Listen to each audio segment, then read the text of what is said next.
Got 100 steps to go. Tonight I'll make it 99. By Reyrae118, Chapter 11. Most ministry employees were already at work when the mass of cloaked figures appeared in the atrium. People didn't realise at first just what was happening, but it became clear as soon as spells started flying. Kingsley had been heading up to the DMLE when he suddenly found himself faced with at least 5 opponents. Grimly he dove for cover, sending a Patronus up to level 1 before he jumped into the fray. Amelia was catching up on paperwork when a sudden increase in noise drew her attention. She looked up to see her senior undersecretary, Madeline Woodward, bursting in. "Minister! There's an attack!" She panted. Amelia stood up quickly. "Where?" she demanded. Madeline straightened up, pulling out her wand. "Here!" Amelia was shocked. Death Eaters attacking the ministry? She took out her wand as well and pushed past her assistant, intent on helping out. Madeline followed, trying to get her to stop. "Minister, we need to get you out of here! You cannot stay!" Amelia shook her head. "I will defend this building. It is my duty." Most of the office was overturned, people panicking as Kingsley's message had reached them, informing them of the attack. People were trying to use the protected flues on this level, but it wasn't working. Clearly the Death Eaters had planned well. To get out they would need to go through the atrium. Amelia pitched her voice to reach all corners. "Stand ready to fight! We will defend ourselves! Let's show these terrorists who they're dealing with!" She grimly clutched her wand as the elevator dinged, preparing to fire. Fred and George were pulled from their lab as an explosion rocked the room. They quickly hurried up the flight of stairs into the main shop. Peering out of the window, they swallowed harshly at seeing the massive cloaked figures marching down the alley, firing spells at anyone who was visible. The twins looked at each other and nodded. "Let's give 'em hell," Fred said grimly. George agreed, and together they burst out of the door and jumped into the fray. It was only thanks to an abundance of practice that the Death Eaters didn't catch them completely unawares, Harry thought, as at least 30 figures popped into existence around them. Most of the DA was ready as soon as the explosion had happened, back on their feet in an instant, wands out and firing before the Death Eaters could tell what was what. It was the rest of the students weren't far behind. Harry ducked and dodged all colours of spells, throwing up shields where he could, but not trusting a simple Protego to block everything. He was grateful that they had worked on dodging so much in their defence lessons over the last few summers, and when Sirius had taught them in his 5th year. He could see the training was helping his fellow students as well. Ginny was still at his side, but he could see the others getting pushed away. He tried to keep them in his sights, but he had to concentrate on the battle first and foremost. The younger students were trying to get to cover behind the train, while the older ones were fighting, but it was an uphill battle. They were losing. Harry could see that clearly. Where were the professors? Where was the order? Where were the auras? They needed help! Amelia was relieved to see ministry employees exit the lift, rather than Death Eaters. Percy was the first one out. His expression clearly told everyone that the situation was serious. "It was Martin Chase," he said without preamble, referring to his immediate superior, a man just one step below from the head of the Department of Magical Transportation. "He approved several Death Eaters to the flu in our office, and then closed down all flu access in the building. We just barely got out. I sent everyone down to try and find an exit, and then came back up here. Minister, we need to get you out of the building." Behind Percy, the 2 auras nodded, gripping their wands tightly. The man in front stepped forward. "Scrimgeour sent us to protect you, ma'am." Amelia pursed her lips. She wanted to stay and fight, but she also knew that she needed to get herself out. She could only combat Voldemort if she stayed alive. "Where's Rufus?" she asked. "What's the situation at the DMLE?" The aura, Dawlish, glanced at his partner. "Deteriorating rapidly when we left. Rufus sent the entire corps out to fight. He was getting reports of an attack at Diagon Alley as well, but couldn't send any aid, with the situation here. Shacklebolt is most likely in the atrium when the Death Eaters arrived." Amelia nodded. "Kingsley sent us a Patronus message." She sighed. "Very well. Let's get out." She turned to the rest of the staff. "Use the stairs. Try and get to the visitors' entrance. Be careful. Everyone knows where the safe house is, correct?" They all nodded. One of the things Amelia had done in the last year was work with all of the senior staff to set up a safe location where they could run the government underground, if the need arose. There was a Muggle house located in the south of England that she and Sirius had renovated. It could house all senior staff if it had to. Make your way there, but be certain that no one can trace you. Take your time, but be there by tomorrow morning. They nodded again, and Amelia turned back to Percy and the Aurors. Let's go. They gave the rest of the staff a few minutes to get a head start before they headed to the stairs.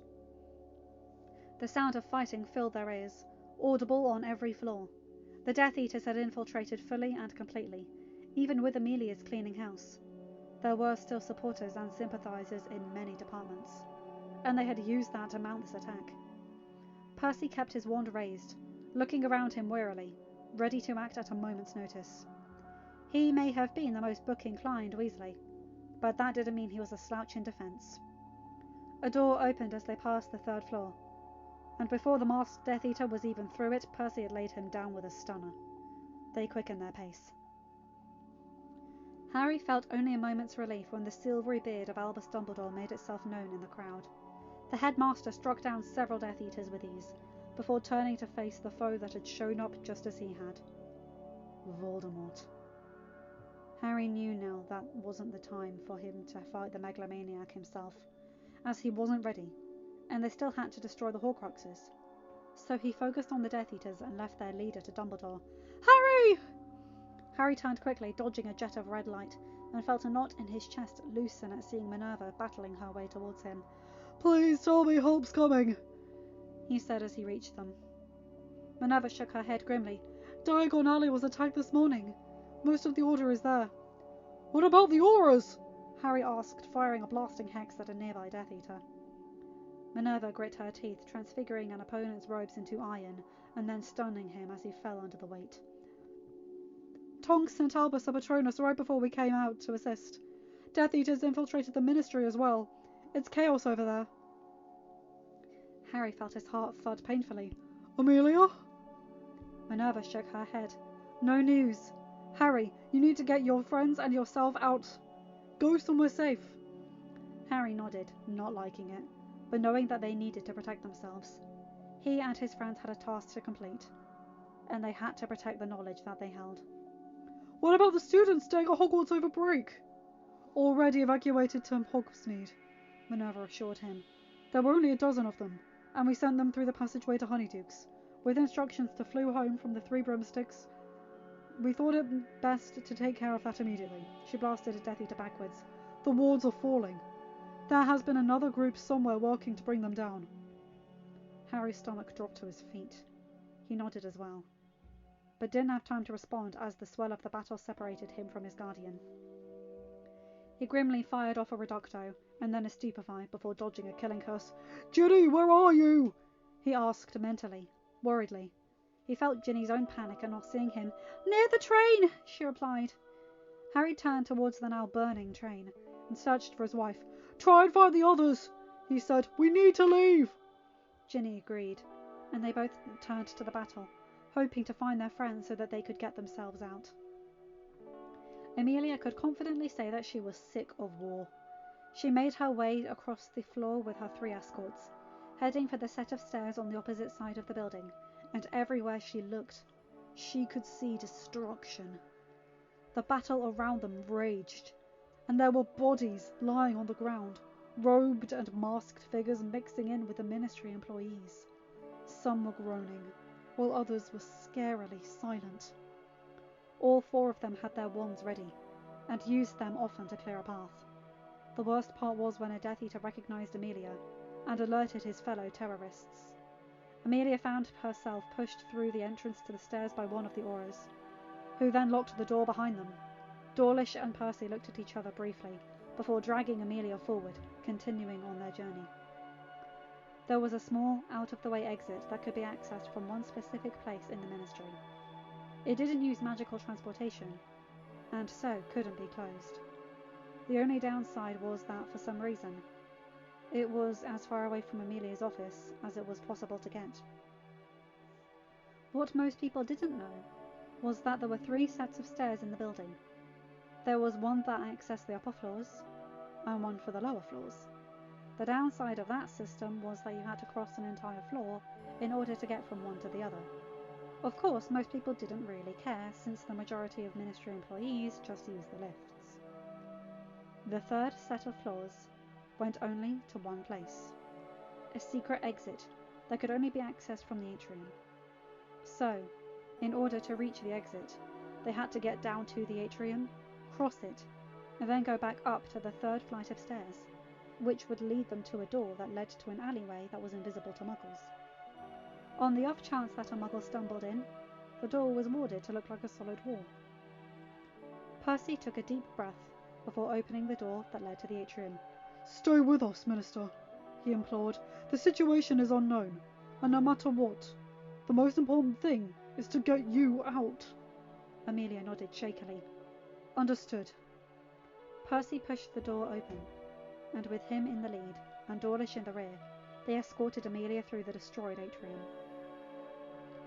Sirius grit his teeth and fired a reducto at the side of the building, causing the brick wall to collapse on 3 Death Eaters. "Damn it, where are they all coming from?" Remus asked, back to back with his best friend. Sirius shook his head.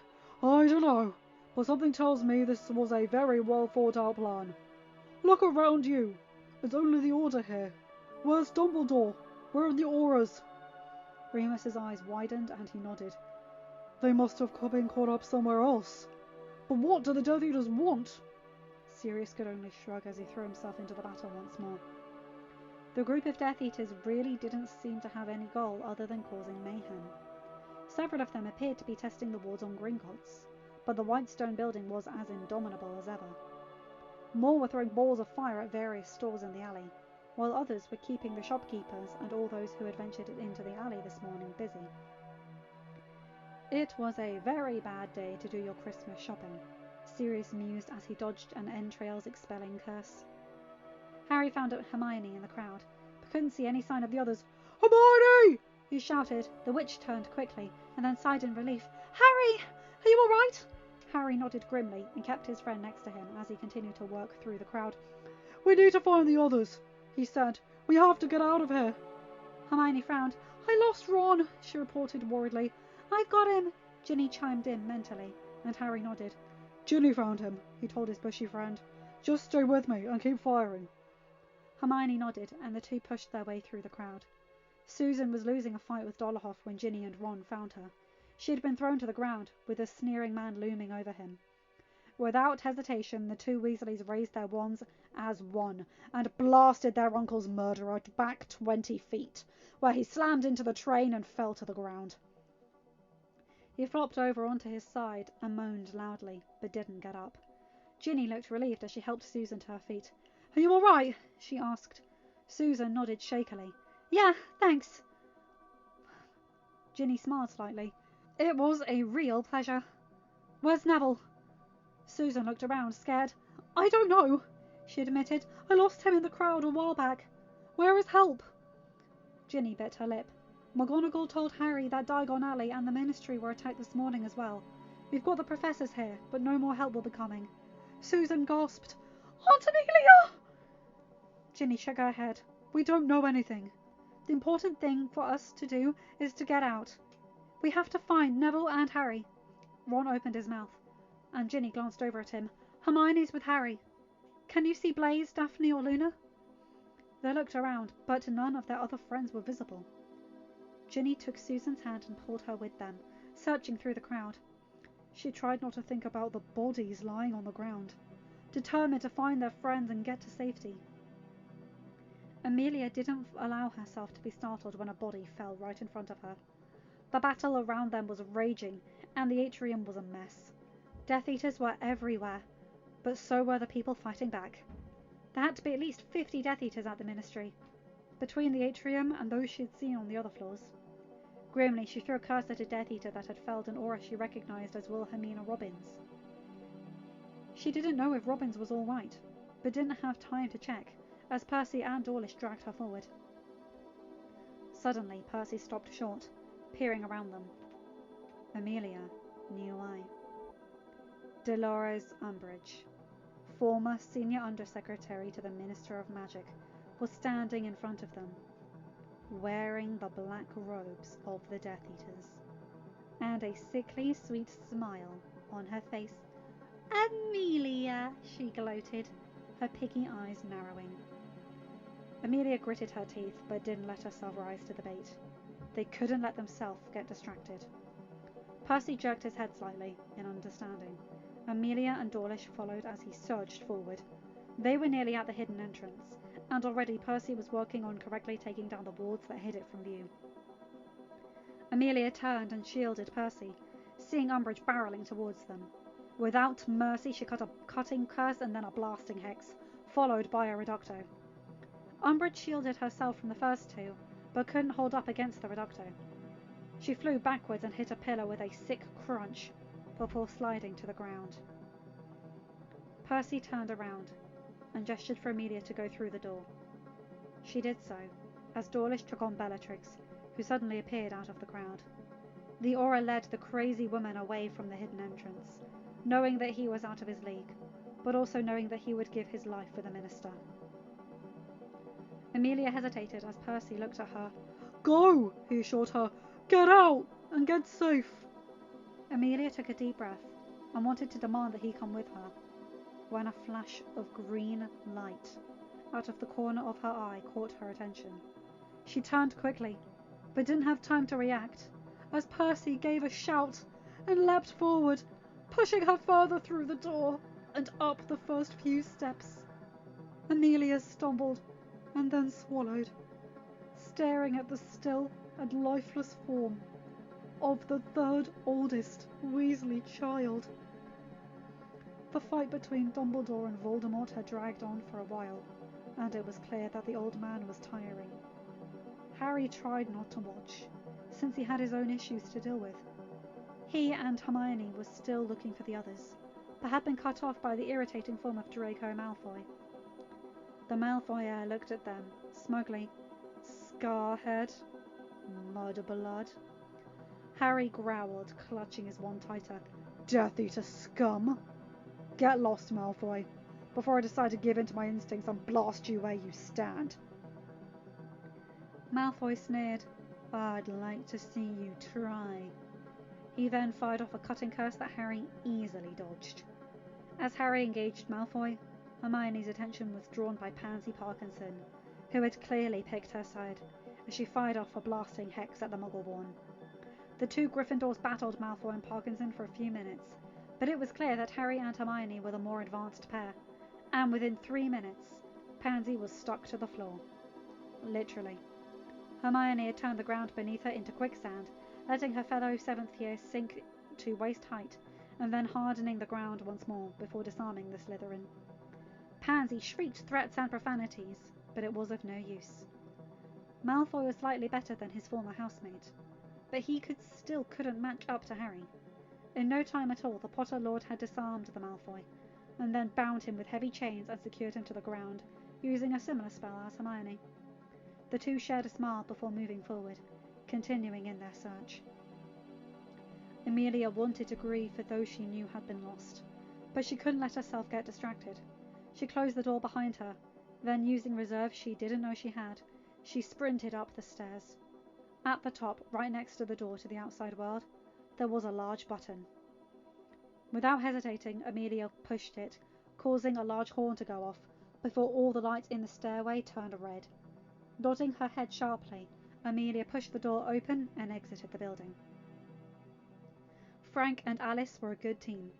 They had worked hard to pass the aura training when they had joined up, and had been rewarded for their efforts by making it through near the top of their respective classes. They hadn't been partners, of course, having been a couple, but they had still made a good team.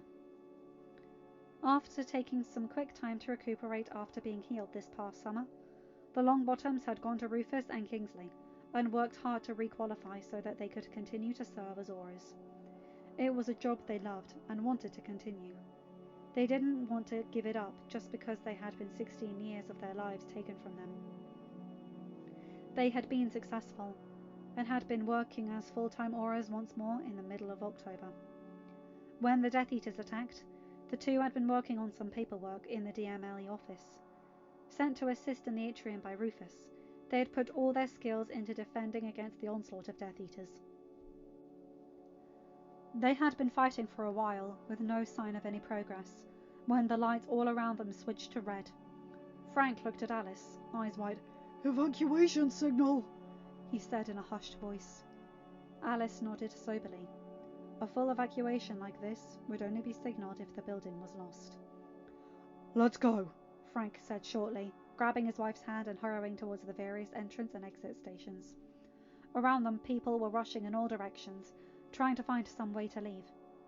The evacuation signal was something they had all learned about while starting at the ministry, but this was the first time in memory that it had been used.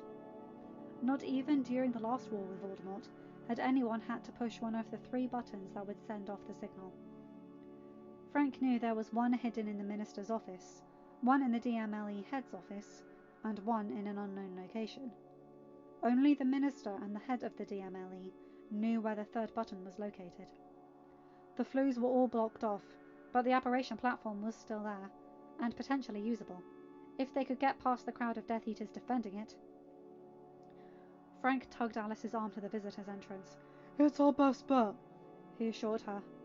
Indeed, no one was blocking that exit, so together the two piled themselves into the small lift, stopping only briefly to tug a shaken Madeline Woodward, senior undersecretary to the minister, in with them, as she had been hit by a jinx right as she reached the lift.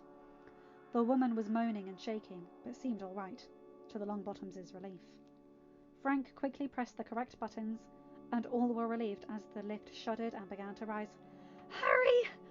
Ginny shouted mentally, relief sweeping over her as she spotted her husband in the crowd. Harry looked up and felt a knot in his chest loosen as he barreled his way forward, pulling Hermione with him. "Thank Merlin," Ron muttered, hugging Hermione. Harry smiled slightly at his friends before giving a shout and pushing them out of the way of a bright orange curse that hurtled their way. The couple got to their feet shakily a moment later. "Thanks," Ron said, swallowing hard. Harry just nodded, but any reply was cut off by Ginny's scream. He looked over quickly, but was confused to see that she looked absolutely fine.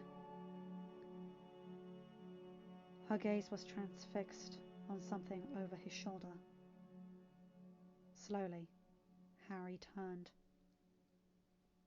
Dumbledore was lying on the ground, in a spread-eagled position. His glasses were crooked on his face, and there was a trickle of blood running from his mouth and nose. He didn't appear to be breathing, and his eyes were wide open and glassy, staring sightlessly up at the overcast sky. Hermione turned as well, and pressed her hands to her mouth, horrified. Over the headmaster's dead body, Voldemort was standing, a leer of pride on his twisted mouth. He bent over and picked up Dumbledore's wand, holding it up in front of him. "Lord Voldemort always wins," he crowed. Students, professors, and Death Eaters alike stopped to watch the Dark Lord, some with horror on their faces, others with eagerness. Voldemort turned slightly, and his red eyes focused on Harry. He smirked. Harry gulped. He couldn't take on this fight right now. They weren't ready. A force slammed into Susan, who bumped into Ron, who stumbled into Harry. They all took a few steps and looked over at the disturbance, relieved to see that it was Neville. Around them, the battle picked up once more, students and professors determined to neutralize the threat. Harry could see Minerva several meters away, battling a man he was pretty sure was called Rowell. She glanced at him briefly, and he was startled to see tears in her eyes. She nodded just once, and Harry knew that their time was up. Voldemort was slowly making his way towards Harry. Harry looked at his friends. "We have to leave," he said urgently. "There's no more time to find the others. Everyone, grab onto me." They did so, confused, and a moment later disappeared from the station at Hogsmeade. End of chapter. Hi guys, hope you enjoyed that one. Oh my god, I'm crying. Percy! Oh, he only just apologised. Dumbledore as well. Oh my god, no! How many others died? Oh, I love this story because it's a happier version, but you can't get rid of the war. Oh my god. Not to mention Voldemort's got the Elder Wand, and he won it by killing Dumbledore. Oh, that's gonna be a plot point if they cover the Deathly Hallows in this. Oh, that's gonna be a plot point. Anyway, holy shit, and remember they don't have Luna, Blaze or Daphne with them either. So that's gonna be a shit show to say the least. Anyway, you guys know the drill. Like, comment and subscribe and hit that bell to get notified for whenever I upload a new video. Have a good day, night or whatever time zone you're in. Bye my guys, gals and non-binary pals. I'll see you in another video. Take care, okay? Bye!